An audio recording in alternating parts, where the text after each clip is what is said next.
सौंदर्य आणि माझ्या प्रिय मित्रांनो, नमस्कार. मी सावित्रीबाई फुले म्हणजेच तुमची साऊ. माझा जन्म 3 जानेवारी 1831 रोजी सातारा जिल्ह्यातील नायगाव येथे झाला.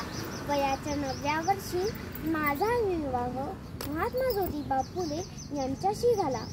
पण माझे पती ज्योतिबाने खूप कष्ट घेऊन मला शिकवले बरं का, आणि घडवले सुद्धा. ते माझ्या पाठीशी खंबीर उभे राहिले. पुण्यात भेड्यांच्या वाड्यात मुलींसाठी त्यांनी पहिली शाळा काढली, पण तिथे मुलींना शिकवण्यासाठी कुणीही तयार नव्हते. तेव्हा मला ज्योतिबाने त्या ठिकाणी पाठवण्याचे ठरवले.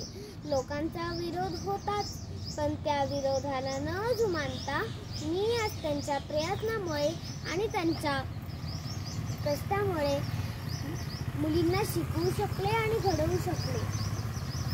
मी आणि माझे पती ज्योतिबा यांनी मिळून लावलेल्या रोपटाचे आज वृक्षात रूपांतर झाले आहेत.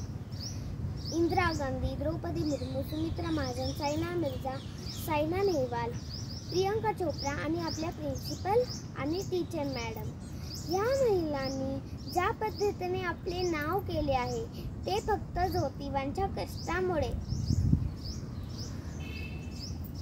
जसे की शिक्षण, संशोधन, संगणक विज्ञान, वाहतूक, राजकारण, संरक्षण आणि अंतराळ.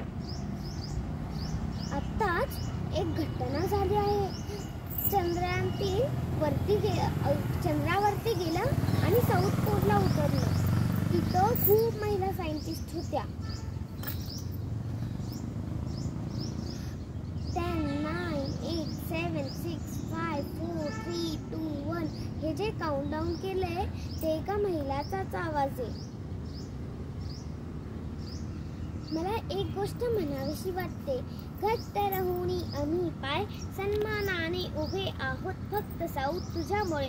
जुगारून दिली बंधने सारे आणि परखडपणे व्यक्त झालो फक्त साऊथ तुझ्यामुळे. हे गाणं जरी माझ्यासाठी असलं तरी मला ज्योतिबांसाठी एक गाणं म्हणावंसं वाटतं. सावित्रीला कशाची भीती, तिच्या जोडीला होते ग ज्योती. सावित्रीला कशाची भीती, तिच्या जोडीला होते ग ज्योती. धन्यवाद.